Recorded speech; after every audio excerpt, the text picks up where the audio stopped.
Wow, I just want to say thank you, Sizwe. This is an 8-year journey of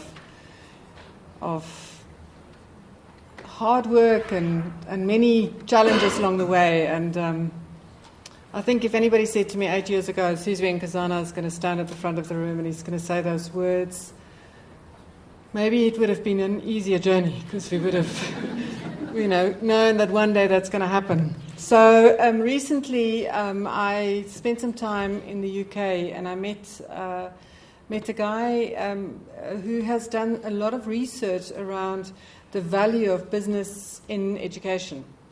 And I really encourage you, the organisation is called Education and Employers and Education, but their research shows that there's a direct link between the number of times a young person has access to a business person and the chances of them finishing matric.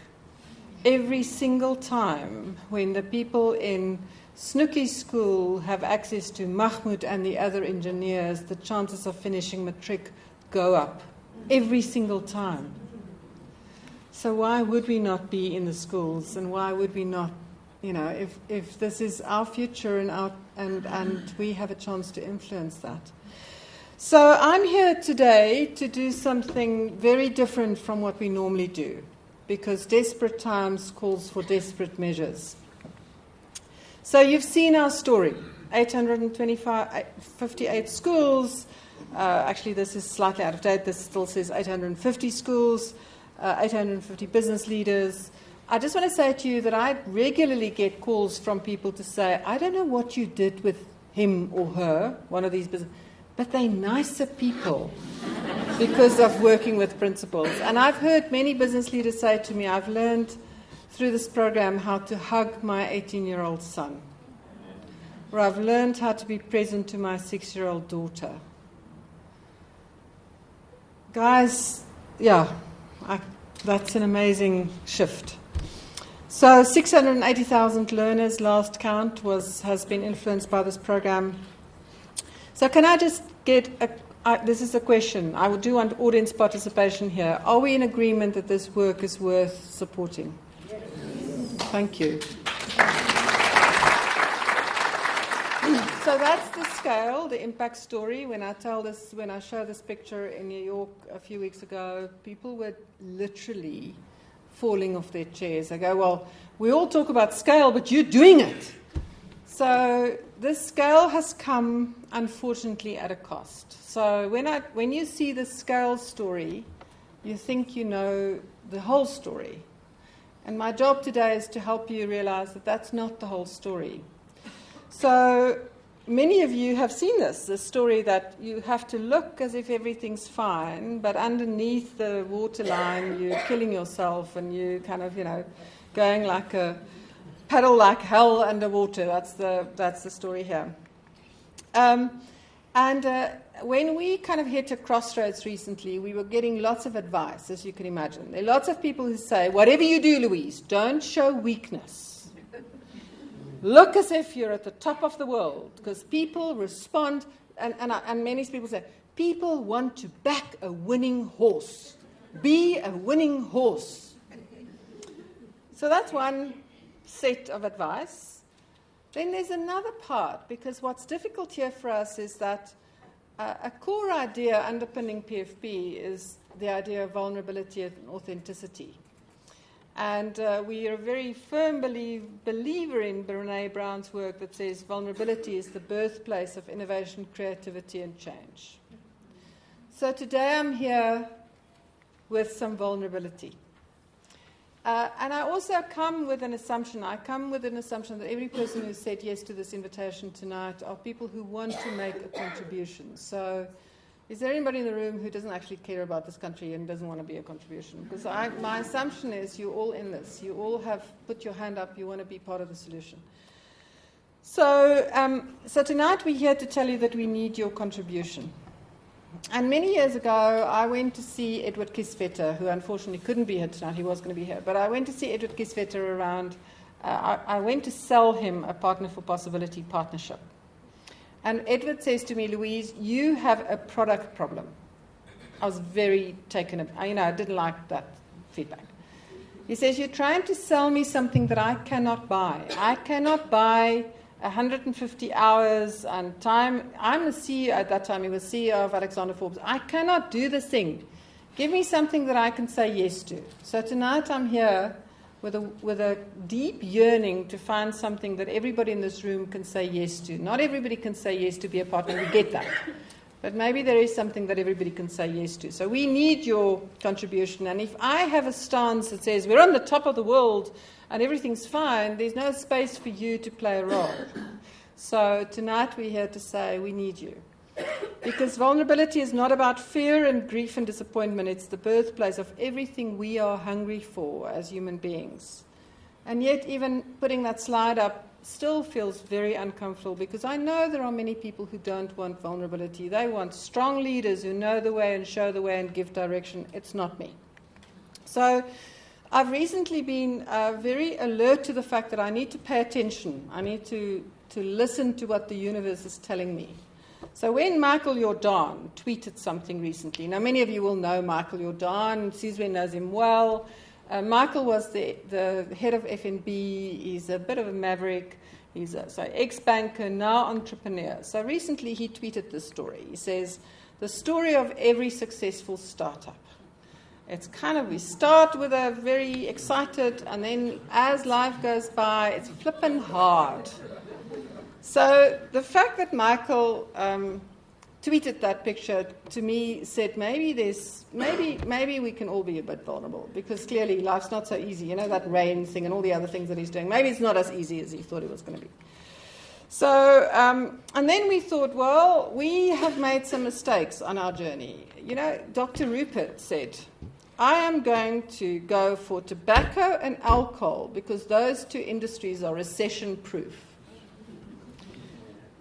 Now, where is this all taking me? We have our own version of Michael's graph, and it's not as rosy as Michael's graph. This is our reality in the last 8 years. Is our joy has gone on this unbelievable roller coaster. We're incredibly excited. We see the impact, and then the finances hit.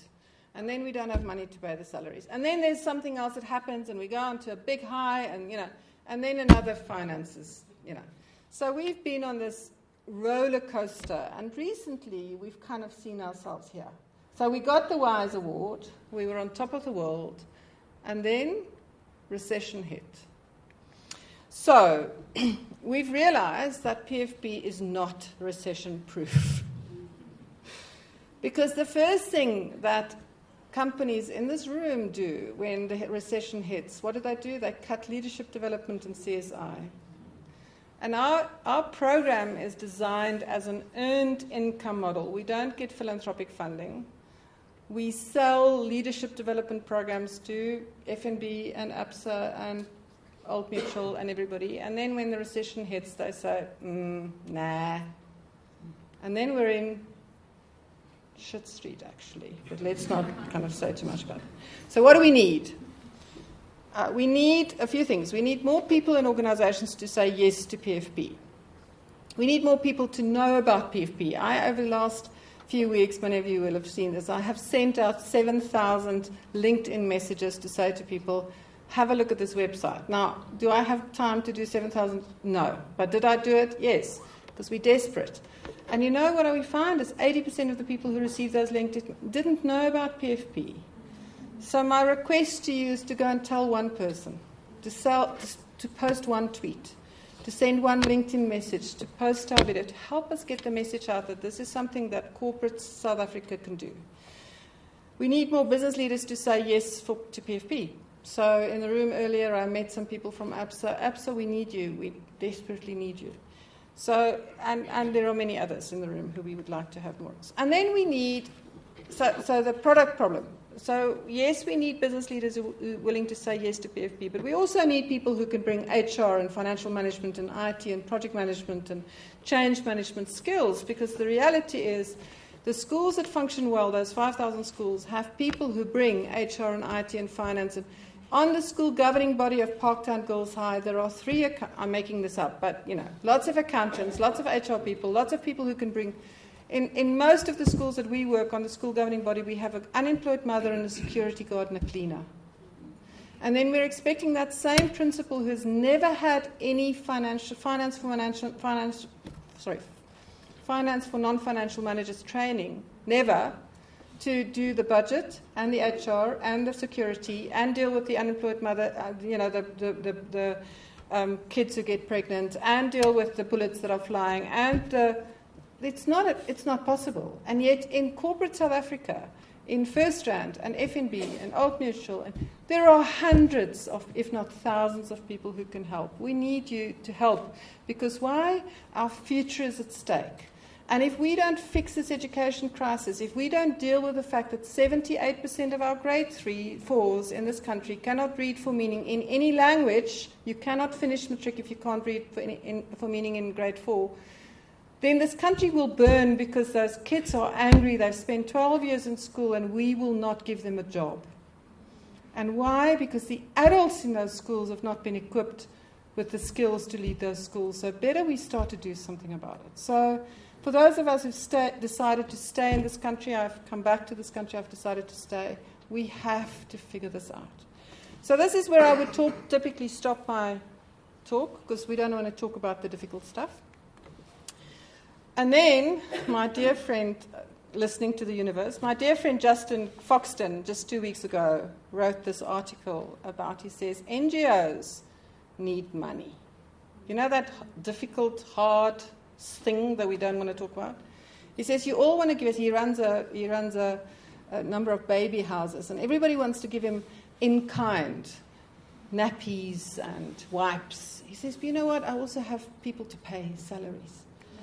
So we need people to say yes to PFP, and we need funding, because funding is the oxygen that enables us to do the work that we've been called to do. And none of us are doing this to become rich, I promise you. There are many better ways to get rich than do this program. But we're doing it because our future is at stake. So what we need is sponsorships for PFP partnerships so that more people can be part of this program. We need core funding so that we can support the organisation, because that gives you oxygen to breathe. You know what it feels like to be on a year-to-year basis? We start every year with 0. There's no money to pay salaries. We are going out there and we're going beg and borrow and knock on people's doors, and then we go, nah, it's a recession. Nah.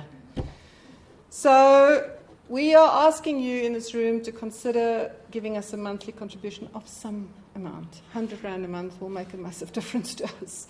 Might not make a big difference to you, but it will change our lives. We're asking you to go back to your organisation, talk to your CSI department, and say, you know what, this is an organisation that's got impact. And we've got every impact evaluation that you could imagine. We've got it. We can give it to you. You can have... So we're giving stuff back. We give a life-changing experience for those signing up as PFPs. Tonight we heard about 3 men. I've just realised we have a bit of a diversity issue here. But we have many women who do this program. It's not just men. We give you Section 18 as certificate for tax purposes. We will give you skills development in SED points. We're a level 1 BE contributor for those of you who need it. The reality is we need extra support, because otherwise the reality is we will not be able to do this. And that would be heartbreaking if we had to stop doing it because we just couldn't tap into some of those, war chests that are out there. So we're engaging fully with the moment we're at. That's where we are. And we're asking ourselves, how do we make PFP more recession-proof? So on the 18th of October, many of you will be in the room, or some of you will be in the room. We're going to have a real hard look at what we're doing. But we also have a short-term question to say, who in this room wants to help now? And who cares about the work? And who's willing to go and have another conversation with someone in your organisation? And then we have a very practical thing. Because, some people go, oh, don't talk about the hard stuff, that money stuff, it's hard. So practical. We're going to have, in November, a series of art auctions. And we're going to reach out to our 858 schools. And we're going to ask every school to do some art. And then we're going to need to auction that art. And if any of the people in the room wants to help us do a party for some, Sekwati's all the art coming out of Sekwati, we're going to need you to help us because that's one of the ways that we can mobilize that. So, and then if there are some artists in the room, if anybody's willing to donate a piece of art that we can then auction off and find ways to support our work, we would really appreciate that. And all of us, my team here at the front, are willing to, we're going to be here at the end of the time, and we want to hear anybody who wants to help us sell some art. And I want to end my piece with, last week I was able to speak in New York around the Partners for Possibility at the WISE Summit. And there's been many moments that we have thought it's impossible. And actually everybody who heard that what we were doing initially, I think even Siswe was not entirely convinced about our idea. But 8 years later, we've proven that there's some impact. And so I'm here today with a big plea to say, please help us, because we don't want to stop doing this work, but if we don't find the funding, we will have to, and that will break our hearts.